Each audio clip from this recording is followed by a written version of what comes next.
Oke, Assalamualaikum warahmatullahi wabarakatuh. Kami dari kelompok 3 dari kelas 2C ingin memaparkan hasil dari proyek akhir pada mata kuliah statistika dan probabilitas yang sudah kami kerjakan, yaitu judulnya efektivitas waktu pengerjaan tugas mahasiswa pada pada malam hari terhadap kualitas hasil akademik. Di sini anggota kelompok kami yaitu saya Zara Evril, ada Zahwa Lamini dan Azahra Nursasabila. Boleh di next. Jadi pada kali ini kami akan memaparkan yaitu pendahuluan dari pendahuluannya, yang kedua itu variabel dan data, yang ketiga itu deskriptif dan inferensial, dan yang terakhir itu ditutup dengan kesimpulan. Pemaparan pertama, bab 1 dan bab 2 akan dipaparkan oleh saudari Zahwa Lamini. Oke, baik. Terima kasih atas kesempatannya. Boleh di next. Judul yang kami ambil yaitu adalah efektivitas waktu pekerjaan tugas mahasiswa pada malam hari terhadap kualitas hasil akademik. Kenapa kami mengambil judul ini? Karena banyak mahasiswa mengerjakan tugas pada malam hari, baik karena memiliki lebih banyak waktu luang setelah aktivitas di siang hari, maupun karena sudah menjadi kebiasaan. Kebiasaan ini dapat memengaruhi efektivitas pengerjaan tugas serta berdampak pada kualitas hasil akademik yang dicapai mahasiswa. Boleh gini. Selanjutnya itu identifikasi masalah.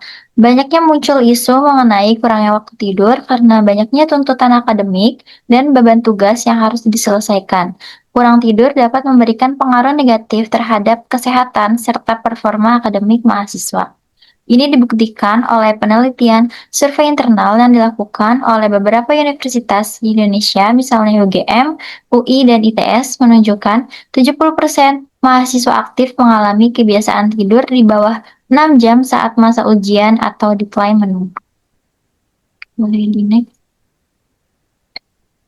Tujuan penelitian ini adalah untuk mengetahui apakah pengerjaan tugas pada malam hari berpengaruh terhadap kualitas hasil akademik mahasiswa. Dengan demikian, penelitian ini diharapkan dapat memberikan gambaran mengenai hubungan antara pola pengerjaan tugas dengan pencapaian akademik. Selanjutnya, di bab 2 kami akan menjelaskan variabel dan datanya. Next. Data yang digunakan adalah data rasio, variabel yang digunakan adalah nilai hasil akademik dari mahasiswa. Next. Kami menggunakan data primer untuk penelitian ini. Sampel yang diambil dari 44 mahasiswa aktif dengan rincian 30 mahasiswa belajar di malam hari dan 14 mahasiswa belajar di siang hari. Untuk responden yang terlibat ialah mahasiswa aktif dari semester 2, 4, 6 dari 16 universitas di Indonesia. Bisa dilihat dari data diagramnya dan universitas yang ada di Indonesia. Uji statistik yang akan digunakan adalah uji Mann-Whitney dua populasi independen. Data independen karena kita menggunakan data mahasiswa yang mengajarkan tugas di malam hari dan yang tidak di malam hari.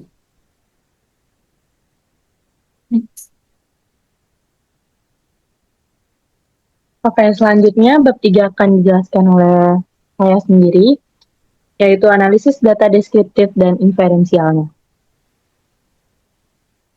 Boleh next.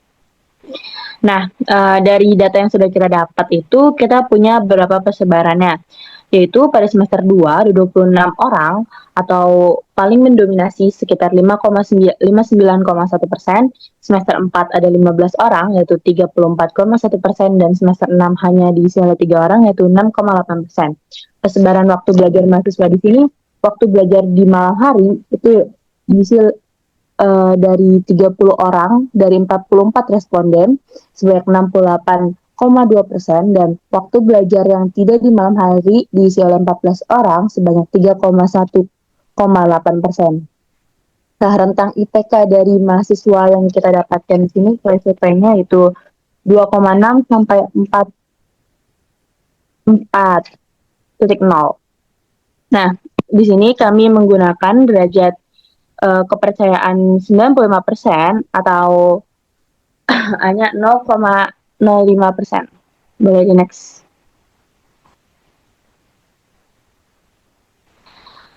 Di sini ada data lengkap tentang beberapa responden, tentang responden yang mengisi survei kami. Boleh di next. Nah, sebanyak 44 responden sudah ditampilkan semua. Kita langsung fokus kepada grup ini dari data analisis deskriptifnya. Pada waktu belajar di malam hari itu, kita mempunyai responden 30 dan yang waktu belajar di malam hari itu 14. Rata-rata dari IPK dari waktu di malam hari itu sekitar 36,33 dan rata-rata yang di malam hari itu 35,577. Standar deviasi yang kita dapatkan pada waktu belajar di malam hari sebanyak 29,181 dan yang tidak di malam hari sebanyak 41,517. Tabel di atas dapat kita ketahui bahwa jumlah mahasiswa sebanyak 44. Boleh next. Nah, sebelum kita melanjutkan ke penghitungan, kita tes dulu persebaran datanya. Di sini kita menggunakan SPSS dengan tes normality menggunakan Shapiro-Wilk. Di sini p-value-nya itu pada yang IPK belajar di malam hari itu 0,408. Itu lebih besar dari 0,05 dan itu kita anggap berdistribusi normal. Tapi yang IPK belajar di malam hari itu sebesar 0,037 atau kurang dari 0,05 sehingga kita simpulkan kalau dia itu tidak berdistribusi normal. Karena ada dua data yang beda gitu, maka kita disimpulkan bahwa kita menolak H0 atau data yang kita punya itu tidak berdistribusi secara normal. Maka diputuskan di sini kita akan menggunakan uji statistik Mann-Whitney. Boleh di next. Nah, karena kita menggunakan uji statistik Mann-Whitney, kita menggunakan versi SPSS dulu. Yang pertama itu kita di ranking dulu. Kita itu mempunyai jumlah ranking dari data yang di malam hari itu sebanyak 680 dan jumlah yang tidak di malam hari itu sebanyak 320. Nah, uji Mann-Whitney yang kita dapatkan itu 205,00 dan Z yang kita dapatkan itu minus 0,126. Nah, hipotesis yang kita punya itu H0-nya itu IPK mahasiswa yang belajar di malam hari tidak lebih besar dari IPK mahasiswa yang tidak belajar di malam hari. H1 yang kita punya itu IPK mahasiswa yang belajar di malam hari itu lebih besar dari IPK mahasiswa yang tidak belajar di malam hari. Boleh next.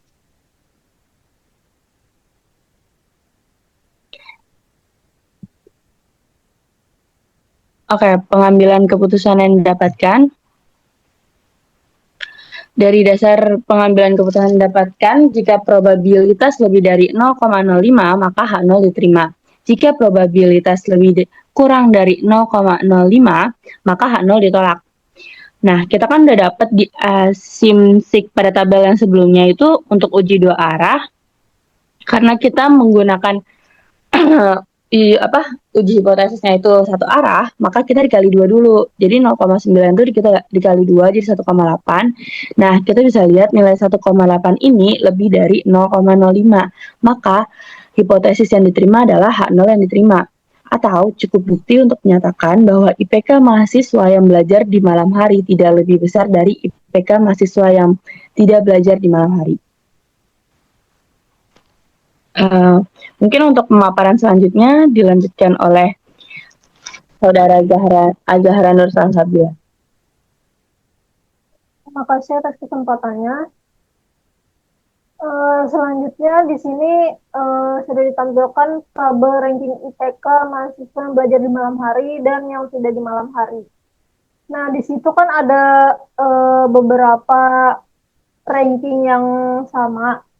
Rankingnya sama itu karena IPK-nya juga sama. Jadi ranking yang sama itu didapatkan dari ranking IPK yang sama itu dijumlahkan, kemudian dibagi dengan total ada berapa ranking yang sama tersebut. Selanjutnya kita ke perhitungan manual statistik uji. Di situ diketahui R1-nya 680, R2-nya 310, N1 30, dan N2-nya sama dengan 14. Yang pertama kita mencari mu R2-nya terlebih dahulu. Rumus mu R2 itu sendiri sama dengan N2 dikali N1 plus N2 plus 1 per 2. Nah, maka didapatkan hasil mu R2-nya itu sama dengan 315.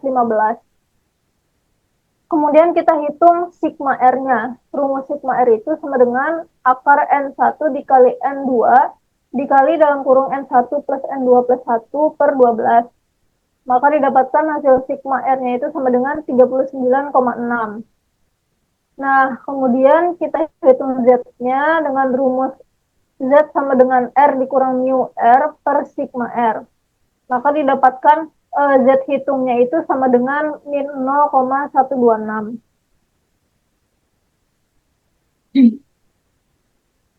Nah, kemudian untuk Z tabelnya itu kita dapatkan hasilnya 1,645. Nah, diketahui hasil hitung dari Z hitung itu tadi kan min 0,126 dan Z tabelnya itu sebesar 1,645. Nah, maka Z hitungnya itu berada pada daerah penerimaan H0 atau artinya cukup bukti untuk menyatakan bahwa IPK mahasiswa yang belajar di malam hari itu tidak lebih besar dari IPK mahasiswa yang tidak belajar di malam hari.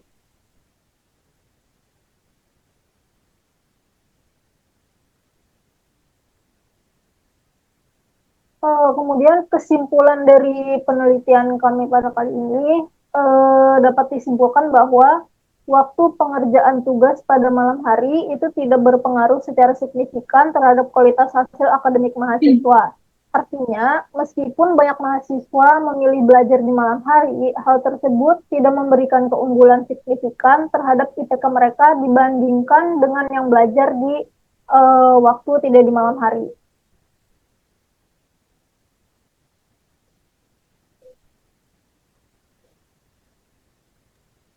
Hai, sekian pemaparan dari kelompok 3.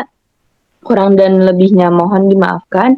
Wabillahi taufiq wal hidayah. Wassalamualaikum warahmatullahi wabarakatuh.